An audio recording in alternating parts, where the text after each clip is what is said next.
The bells of Christmas at midnight. The city was wrapped in a veil of cold mist on Christmas night. A quiet, silvery fog drifted through the streets, softening the sharp outlines of buildings and lampposts. Earlier that evening, the city had been alive with color, strings of golden lights decorated shop windows, laughter spilling out of cafés, and music echoing through crowded sidewalks. But now, as the clock slowly approached midnight, the noise faded. Doors closed, footsteps disappeared, and one by one, the streets surrendered to silence. People said that this moment, midnight on Christmas Eve, was unlike any other. It was said that if someone stopped moving, stopped rushing, and truly listened, they might hear a bell. Not a bell that rang from towers or churches, not one carried by wind or metal, but a sound that seemed to arrive quietly, gently, straight into the heart. Many dismissed the story as a myth, a comforting tale told to make lonely nights feel less empty. Yet others believed it deeply, claiming that the bell appeared only for those who needed it most. Min stood alone by the window of his small apartment, looking out at the sleeping city below. Snow fell slowly, almost shyly, landing on rooftops, balconies, and bare winter trees. The world outside seemed peaceful, untouched, as if holding its breath.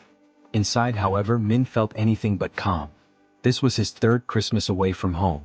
The apartment was modest, just one room, a small kitchen corner, and a narrow window that overlooked a quiet street.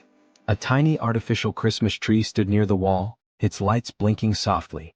Min had bought it on impulse a few days earlier, thinking it might make the place feel warmer. Instead, it only reminded him of what he was missing. He had not planned to leave his family behind. Life simply happened. One decision followed another, mistakes layered over silence, pride over regret. Work demands grew heavier, expectations tighter. Apologies were delayed, conversations postponed.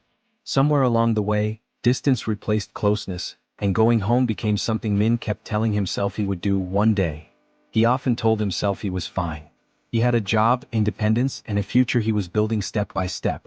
But every Christmas night, when the world slowed down and memories had space to breathe, loneliness surfaced with undeniable clarity. It sat beside him, quiet but heavy, reminding him of shared dinners, familiar voices, and laughter that once filled his childhood home. As the clock struck 12, Min exhaled softly. Then suddenly, ring ring. The bell sounded. Min froze. It was not loud. It did not echo through the streets or shake the air. Yet it was unmistakable. The sound felt close, too close to be external. It did not come from the nearby church. It did not come from any clock, phone, or device in the room. The bell was gentle, deep, and strangely warm, as though it resonated from within him rather than around him. Min closed his eyes.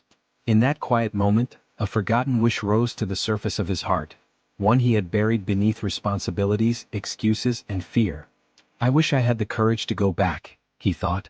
To say I'm sorry. To begin again. The wish surprised him with its clarity. It was simple, honest, and frightening. For the first time in years, Min did not push the feeling away. He allowed it to exist, breathing with it, listening.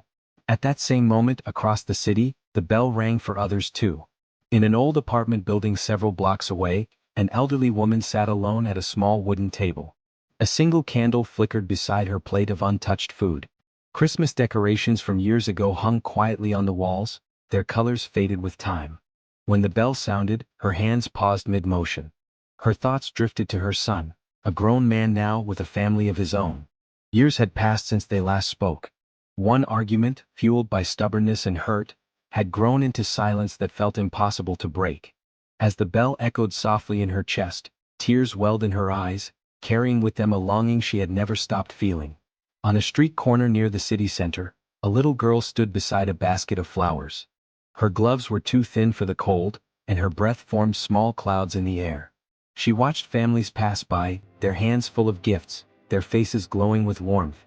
When the bell rang, she hugged herself tighter and made a simple wish, not for toys or presents but for a warm Christmas dinner, a table where she could sit and belong even just for one night. In a hospital room illuminated by soft white lights, a middle-aged man lay awake, staring at the ceiling. Machines hummed quietly around him. His wife sat nearby, exhaustion etched into her face. The bell reached him too, gentle yet unmistakable. In that instant, regret washed over him, not for what he had lost but for words left unsaid. He wished for time, not more days, but one honest moment to tell his wife how deeply he loved her. The bell did not change the world instantly. It did not erase pain, undo mistakes, or grant miracles in the way people imagined. But it awakened something far more powerful: the courage to listen to one's heart. Back in his apartment, Min opened his eyes. The room felt different now, lighter somehow. Without overthinking, he reached for his coat. The decision felt sudden, yet it had been forming for years. He stepped out into the cold night, the snow crunching softly beneath his feet. At the bus station, the last bus home waited quietly, its lights glowing against the darkness. Min bought a ticket, his hands trembling, not from the cold but from the weight of what he was about to do. As he took his seat, he pulled out his phone and typed a short message. He stared at the screen for a long moment before pressing send. "I'm sorry. This Christmas I want to come home." Elsewhere in the city, small changes unfolded.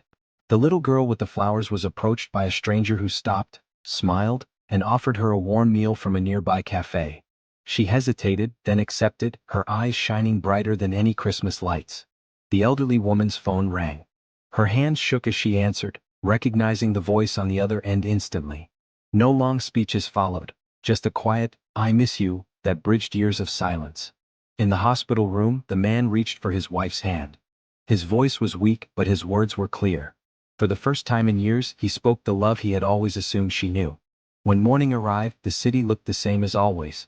Snow rested peacefully on streets and rooftops. Shops reopened. Life continued. But inside those hearts, Christmas had truly happened. And people believe that the bells of Christmas at midnight do not create miracles. They simply remind us that the most powerful wish is the one we dare to act upon.